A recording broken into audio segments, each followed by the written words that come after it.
Greetings, ladies and gentlemen. I'm Nguyen from 10C, but before we begin, I would like to ask you all a quick question. What did you have for breakfast this morning? Well, I'm gonna go first. This morning, I had some coffee and banh mi, and I thought I was having a perfect Vietnamese breakfast. But during the research process, I just discovered some interesting facts. Do you know that banh mi and coffee is originally from other countries and not Vietnam? The truth is, banh mi is actually Viet-French fusion, while drip coffee is also from Germany. And that's why I choose this topic, which is embracing diversity and inclusion. Now, what does embracing diversity and inclusion mean? It means that understanding and accepting individual differences, such as race, ethnicity, gender, age, sexual orientation, and physical ability.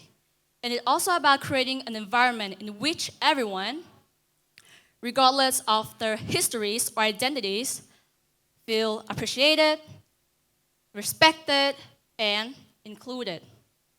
But do you ever wonder why every nation has their own culture, and is that really necessary? I have to say that every nation culture is vital because it will make that nation distinct and stand out. It will also give people feelings of belonging and security. Individuals are more likely to be engaged, motivated, productive when everyone can be included without fear of judgment or discrimination. Because of this, there are benefits inherent to a diverse culture. The first one, greater creativity. Have a creative mind allow for different perspectives and new ideas. People can share their opinions freely, and in fact, people can be more open-minded, which will promote creativity and innovation. And also, arguably, it has that greater creativity that has led to good works such as this song, My Favorite Thing by Julie Andrews. So this song was composed by the grandsons of German and Russian Jews. And here is Charles Coltrane, who was known as the next great jazz saxophonist at the time. He decided to cover the song.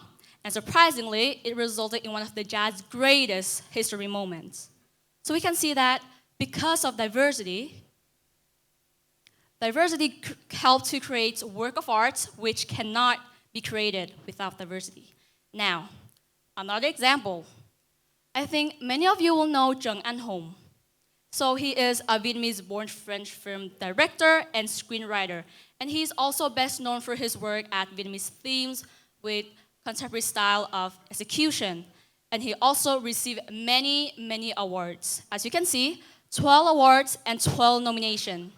Best Director Award at the 2023 Cannes Film Festival, Golden Lion, Sutherland, and etc.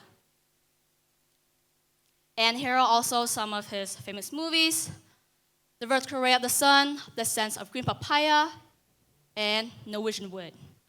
So we know that the film industry has had a significant impact on society.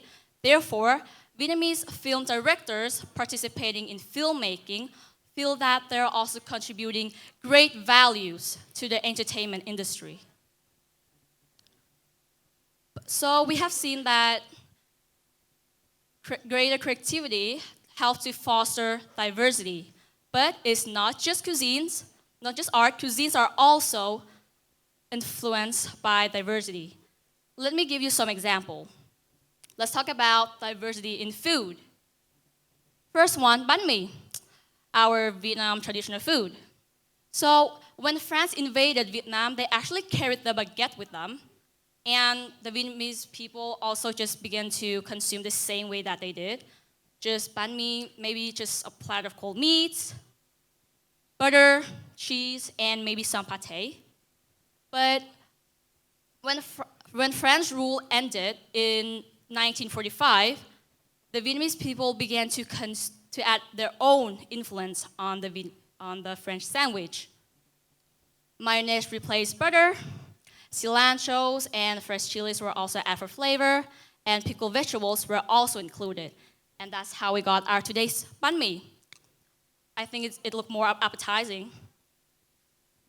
Another example, sushi. I think many of you love sushi, right? But the fact is, the salmon that we use in sushi is actually from Norway because the salmon in the Pacific was often infested with parasites, so it actually was considered unsanitary. And the last one, I think this will be the most surprising dish, pasta. We always known that pasta of course, is from Italy. Where else? But during the research process, again, I just discovered some interesting theories that, many sources say that pasta might come from Italy, but also might be from another country. For example, China. But it's just a theory, guys. But let's keep that in mind. That even though this dish is still debated, we have to agree that through trading, migration, diversity has brought pasta to and enriched the culture of Italy. Now, let's talk about the diversity in language. So as you can see on the graph, English is actually the most spoken languages worldwide in 2023 by speakers in millions. And according to studies, English is actually the most happiest language in the world. But do you know that the large number of terms in English actually come mostly from French and Latin? In fact, it is. Let's take a look on this pie chart.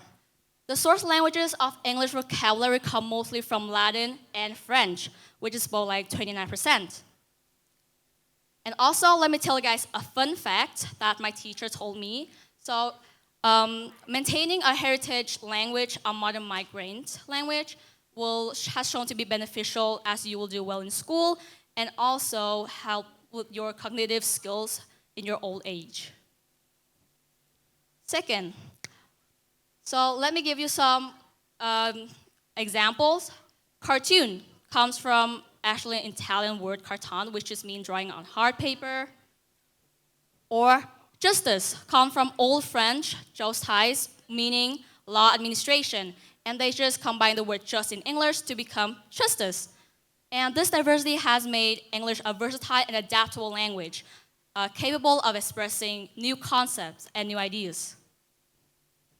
Second, Vietnamese, our main language.